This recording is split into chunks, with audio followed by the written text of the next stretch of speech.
ओम शांति 8/1/2022। आज की मुरली से मनन चिंतन। ये समय जा रहा है, समय बहुत कम रहा है। अब इस दुख की दुनिया का विनाश होने वाला है। अब बाप आए हुए हैं इस दुखधाम से सुखधाम में ले जाने। अब हमें अपनी मन बुद्धि इस दुखधाम में नहीं लगानी है, सुखधाम की तरफ लगानी है। सन्यासी भी कहते हैं इस दुनिया का सुख कांग विष्ठा समान है, इसलिए वह हद का सन्यास करते हैं। अब हम यह पढ़ाई पढ़ रहे हैं सुखधाम के लिए, और इस पढ़ाई में कोई भी तकलीफ नहीं है, सिर्फ बाप को याद करना है। इस याद से भी हम निरोगी बनेंगे और 21 जन्मों के लिए सुखी हो जाएंगे। मनुष्य सृष्टि झाड़ की आयु 5000 वर्ष सृष्टि झाड़ की आयु 5000 वर्ष है। उसमें आधा कल्प सुख है, आधा कल्प दुख है। आधा कल्प दुख देखा है। सुख की दुनिया में चलने के लिए हमें पवित्र बनना पड़ेगा, विष का लेन देन छोड़ना पड़ेगा। जितना हम याद करेंगे, ज्ञान की धारणा करेंगे, उतने निरोगी बनते जाएंगे। यह रूहानी हॉस्पिटल और यूनिवर्सिटी परमात्मा आकर स्थापन करते हैं।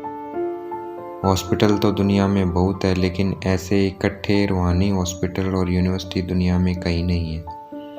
यहाँ ये वंडर है, हॉस्पिटल और यूनिवर्सिटी हेल्थ और वेल्थ इकट्ठी मिलती है। हमें गवर्नमेंट को समझाना है। इस समय वेद के बाप ने ऐसी हॉस्पिटल और यूनिवर्सिटी खोली है जहाँ हेल्थ वेल्थ दोनों मिले। जिस्मानी हॉस्पिटल तो आधा कल्प चलती आई है और मरीज भी बनते आए हैं। ये रूहानी हॉस्पिटल है और यूनिवर्सिटी, जिससे मनुष्य 21 जन्मों के लिए एवर हेल्थी वेल्थी बन सकते हैं। ये बात हमें एजुकेशन मिनिस्टर और हेल्थ मिनिस्टर को भी समझानी है। परमात्मा है विनाशी सर्जन, जो विनाशी दवाई देते हैं।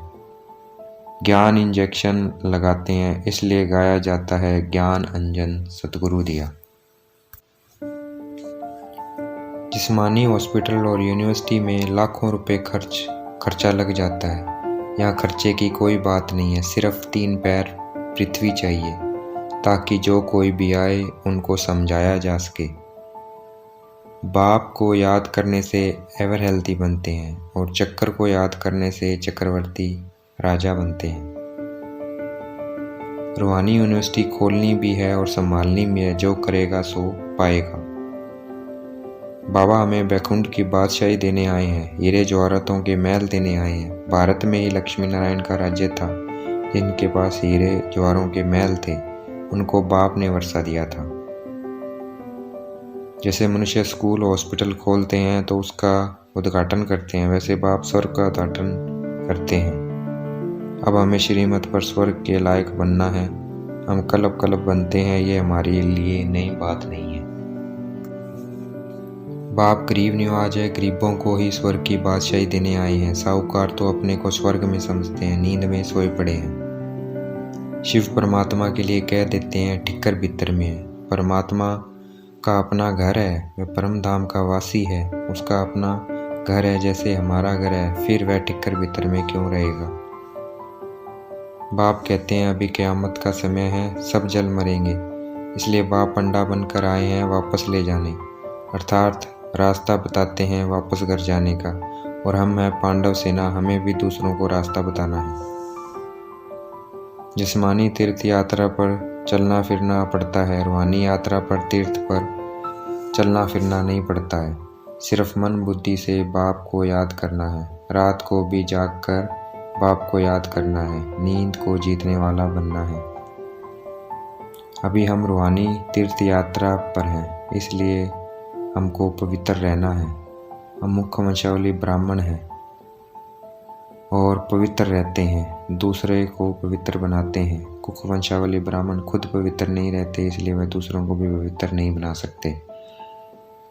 मंदिर में सिर्फ ब्राह्मणों को ही देवता मूर्ति के हाथ लगाने दिया जाता है, नाम के ब्राह्मणों को, लेकिन वह पवित्र नहीं रहते हैं। भक्ति में नाम के ब्राह्मणों का कितना मान है। वह परमात्मा मुख्य वंशावली ब्राह्मणों का यादगार मनाते हैं। हम सच्चे ब्राह्मण जो फिर भविष्य में देवता बनेंगे और 21 कुल का उद्धार करेंगे। परमात्मा बाप, टीचर, सतगुरु है, उनकी राय लेने से हम बहुत उच्च पद पाएंगे। शांति धाम और सुख धाम को याद कर इस दुख धाम को भूलना है, अपने को अशरीरी समझने का अभ्यास करना है। अब हम काल पर विजय पा रहे हैं। सतयुग में हमारी अकाले मृत्यु नहीं होती। जैसे सर्प अपना पुराना शरीर छोड़ नया लेता है, वैसे अवस्था हमें अभी बनानी है। ज्ञान से वेल्थ और योग से हेल्थ, सेकंड में जीवन मुक्ति इसको कहा जाता है। फिर इतने पैसे बर्बाद करने और भटकने आदि की जरूरत नहीं है। सारी दुनिया अब रिश्वतखोर बन गई है, इसलिए इन सब का विनाश होना है। जिनको वर्षा लेना है वही लेंगे। मनमना भव मध्यजीव भव, अर्थात मन ही मन परमात्मा और वर्षे को याद करना है। रावण के वर्षे को भूलना है, क्योंकि वह शाप देता है। आज की मुरली का वरदान, रूहानियत द्वारा वृत्ति, दृष्टि, बोल और कर्म को रॉयल बनाने वाले ब्रह्मा बाप समान भव। आज की मुरली का स्लोगन, मेहनत के बजाय मोहब्बत के झूले में झूलना ही श्रेष्ठ भाग्यवान की निशानी है। अच्छा, ओम शांति। शुक्रिया मीठे बाबा, शुक्रिया।